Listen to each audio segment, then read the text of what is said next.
Ето ти най-лесният начин, по който да направиш това. Първо ни трябва някакъв фон и снимка по наш избор.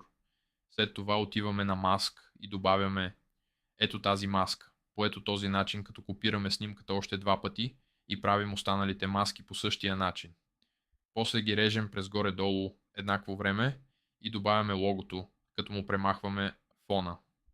След като сме готови до тук, поставяме keyframes в началото на снимката и в началото на следващата, като го повтаряме на всички. След това ги правим по ето този начин.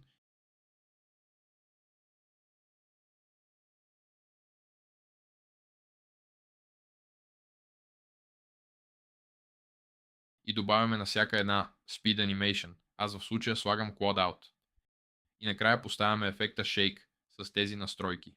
Ако и ти искаш едит на твой автомобил, пиши ми.